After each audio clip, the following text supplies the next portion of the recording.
মনোবীক্ষণ polyclinic, চিকিৎসার জগতে এক দশক। এখন এখানে সব বিষয়ে ডাক্তারবাবু একসাথে তলায়। ফোন করুন 7477799515 এই নম্বরে। রেজিনগরে ফের ফাটল কংগ্রেসে।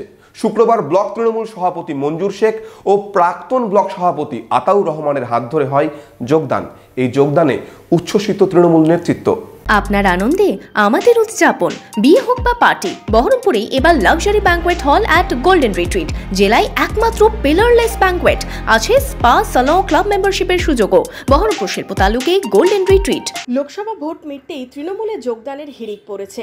কয়েকদিন আগেই রেজিনগরে হয়েছে যোগদান, আবার কংগ্রেস থেকে তৃণমূলে যোগদান দেখা গেল রেজিনগরে। গত লোকসভা ভোটে বহরমপুর লোকসভার রেজিনগর বিধানসভা কেন্দ্রে ভালো লিড দিয়েছে তৃণমূল। শুক্রবার রেজিনগর বিধানসভার দাঁতপুর গ্রাম পঞ্চায়েতের অমরপুর গ্রাম থেকে বেশ কিছু কংগ্রেস কর্মী যোগ দিলেন তৃণমূলে। ব্লক তৃণমূল সভাপতি মঞ্জুর শেখ ও প্রাক্তন ব্লক সভাপতি আতাউর রহমানের হাত ধরে হয় এই যোগদান কর্মসূচি। এই যোগদানে উচ্ছ্বসিত তৃণমূল নেতৃত্ব। সমস্ত রাজনৈতিক দলের মানুষ এই এলাকায় কংগ্রেস এবং সিপিএম বা বিজেপি নামক কোনো দলের অস্তিত্ব থাকছে না। আগামী দিন সেটা হতে শুরু করেছে।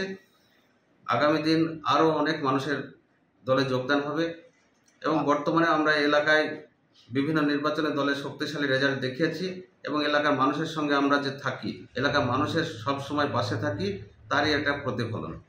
কংগ্রেসের সুযোগ সুবিধা কিছুই নেই, তাই কংগ্রেস ছেড়ে তৃণমূলে সামিল হলেন বলে জানাচ্ছেন যোগদানকারীরা। কংগ্রেসে ছিলাম, কংগ্রেসে কোনো সুযোগ সুবিধা কিছুই নেই। যেখানে সুযোগ আছে সেখানে আসতে হবে। আমরা আতাউর সাহেব আছে, অনেক মানুষের কাজে আছে, সমাজসেবী লোক।